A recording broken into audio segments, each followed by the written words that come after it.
Bonjour à tous, vous êtes sur la nouvelle chaîne YouTube relative à Arch Hero. Je suis Scorpius du clan Les Rejetés.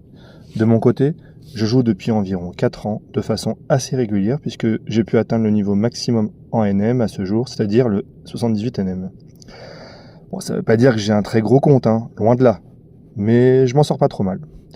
Faut savoir que j'ai été à l'époque pas mal aidé par les vidéos de Ada, comme beaucoup, et je lui en remercie. Mais malheureusement, il a pris sa retraite sur ce jeu il y a déjà 2 ans, et je n'ai pas réussi à retrouver de contenu d'aussi bonne qualité. C'est pourquoi j'ai décidé de créer cette chaîne, pour pouvoir partager à ceux qui voudraient s'améliorer des astuces, des tips, partager mes stuff en PVP, donc en ligne, ou en chapitre PVE. Cette première vidéo sera donc dédiée aux critiques.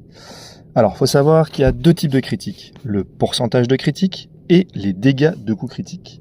Le premier type, pourcentage de critique, correspond à la quantité de fois où je vais faire un coup critique. Par exemple, si j'ai 20% de coups critiques, ça correspondra en moyenne à une attaque sur 5 qui sera un coup critique. Le deuxième type, les dégâts de coups critiques, correspondent à la chance de pouvoir faire un critique. De mémoire, au début du jeu, sans aucune amélioration, un coup critique correspond à 200% des dégâts d'une attaque normale. Si j'ai par exemple 400% de dégâts de coups critiques, cela veut dire que pour une attaque à 1000, mon attaque critique fera 4000 de dégâts, soit 4 fois plus qu'une attaque normale. C'est pour ça que les 2 composantes du critique sont très importantes. Du coup, maintenant que j'ai décrit ces 2 éléments, voici comment je vais aller chercher dans un premier temps des dégâts de coups critiques. Tout d'abord, par les mobs dans la ferme. Donc le premier que j'ai moi-même sélectionné, c'est le fantôme de flamme qui me permet d'obtenir 30% de dégâts de coups critiques. Puis le mage écarlate qui me donne aussi 30%. Le démon de feu qui me donne le plus, c'est-à-dire 66%. Le sorcier de crâne, 30%. Et enfin, la chauve-souris déchue, 30%. Alors il y a aussi le mage de glace qui donne du critique, mais chez moi il est à 27%. Il ne fait donc pas partie de ma top list. Donc grâce à cette sélection, je me retrouve avec des dégâts de coups critiques augmentés de 186%. Et ce n'est pas les 585 d'attaque supplémentaire de la sorcière pourpre ou les 510 de résistance aux dégâts de collision du roi squelette qui feront la différence. C'est pour ça que j'ai préféré choisir ces mobs avec le critique. Un deuxième élément où on va pouvoir récupérer du critique, c'est les runes. Alors la rune puissance, de mon côté, me donne 20% de dégâts de coups critiques. Je passe donc de 186% à 207% de coups critiques en plus. Alors j'ai dit 20%, mais je vais arrondir à 21, parce qu'on est plus proche du 21%. D'où le fait de passer de 186 à 207. Côté joyaux, les joyaux topaz donnent aussi des dégâts de coups critiques. J'en ai 2 ici et 2 là. Ce qui me donne 19% supplémentaires. Je passe donc de 207% à 226%. Maintenant, les héros. Alors à ma connaissance, Shingen est le seul héros qui tourne autour du critique. Il y a bien sa 3e étoile qui fournit 20% de dégâts de coups critiques et sa 5e étoile qui fournit 25% de dégâts de coups critiques, soit 45% en tout. Bon, pour le coup, il n'est pas assez up chez moi et je ne joue pas avec. Mais je trouvais ça important de le mentionner. Pour ceux qui le jouent, ça permet aussi d'avoir des calculs et de pouvoir calculer correctement de votre côté. Alors, il y a aussi les passifs des héros qui sont très importants. Il y en a quand même pas mal. On va commencer par Uracil avec son level 60 qui donne 15% de dégâts de coups critiques. Je passe donc de mon côté à 241%.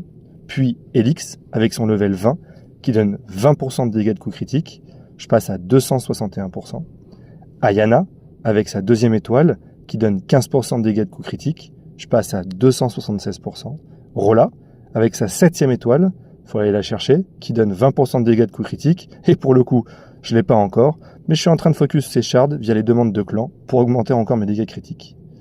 Puis Bonnie, avec son level 20, qui donne 20% de dégâts de coups critiques. Je passe à 296%.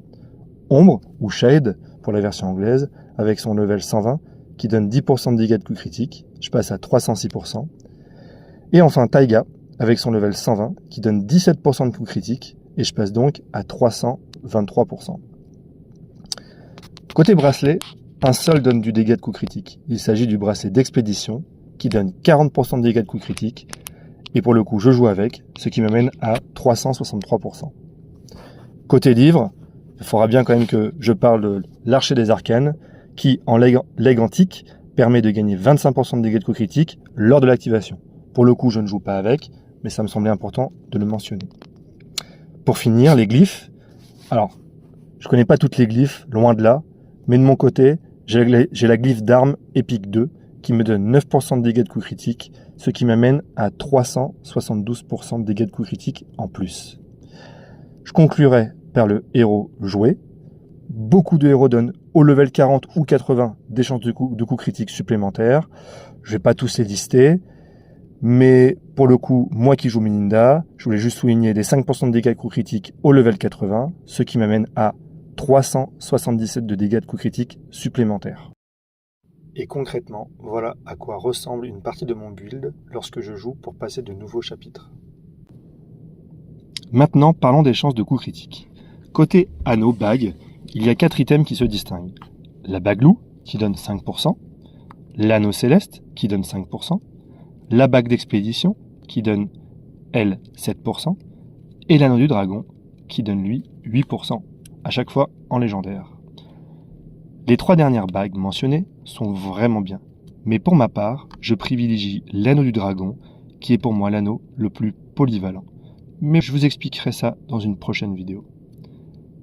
Cet anneau, si j'en prends 2, me donne donc 16% de chance de critique, ce qui fait que 16 attaques sur 100 seront des coups critiques. Après les bagues, les livres. Il y a l'arcane du temps.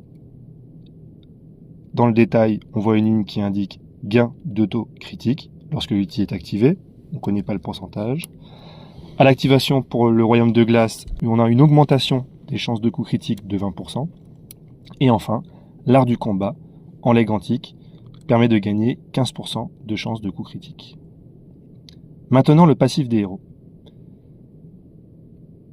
4 héros permettent d'augmenter les chances de coups critiques. Uracil, avec sa 7ème étoile, donne 2% de chances de coups critiques, ce qui me monte à 18%.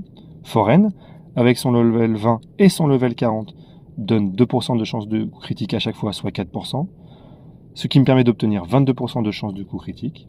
Taranis, avec son level 20, donne 2% de chances de coups critiques aussi, soit 24%. Et enfin Ombre, ou Shade en anglais, qui elle donne 2% de chances de coups critiques aussi, soit 26%. Donc, sans rien d'autre à ce niveau-là, une attaque sur 4 sera un critique. Pour avoir encore plus de taux de critique, on pourra aussi essayer d'aller chercher en 3e ligne de la rune puissance des chances de coups critiques jusqu'à 6%, ce qui n'est pas négligeable. Mais il ne faut pas oublier que sur cette 3e ligne, il y a aussi pourcentage d'attaque, et je ne saurais vous dire ce qui est mieux. Pourcentage d'attaque ou pourcentage de critique? Dites-moi ce que vous en pensez dans les commentaires. Enfin, il y a les dragons, qui peuvent aussi augmenter le taux de critique, pendant leur activation bien sûr. C'est principalement pour cela que je joue avec Géogon, qui augmente temporairement le taux de critique au niveau 7, et Shadex, qui augmente le taux de critique pendant sa forme d'ombre, qui dure assez longtemps pour le coup. Je finirai par les effets de soutien, et pour le coup, il n'y a que Wukong au level 30 qui donne 7% de chance de coup critique, mais pour le coup, j'en suis loin. Pour info, il y a quelque chose que je n'ai pas du tout regardé, car je suis loin de pouvoir mettre de l'or et des tickets dedans. C'est l'update des tenues, qui pourrait, pour certains, donner peut-être du critique, mais je n'en ai aucune idée. Maintenant qu'on a partagé tous ces éléments au niveau concret, voilà ce que ça donne. Pour rappel, j'étais, après ma présentation, à 377%. Et sur ce début de game, je suis à 577%, soit 377% de plus qu'un dégât de coup critique normal. Et je pense qu'au début de la vidéo, je vous avais dit qu'un dégât de coup critique faisait 200%. Voilà donc une bonne façon d'augmenter ses dégâts en jeu, sans forcément faire gonfler son attaque. Lors de la prochaine vidéo, on parlera des dragons et de leur utilisation en PvE et en PvP. Merci à tous pour votre soutien. Si vous appréciez le contenu, n'hésitez pas à rajouter un pouce bleu et à vous abonner, car c'est grâce à vous que je me mobiliserai pour créer plus de contenu.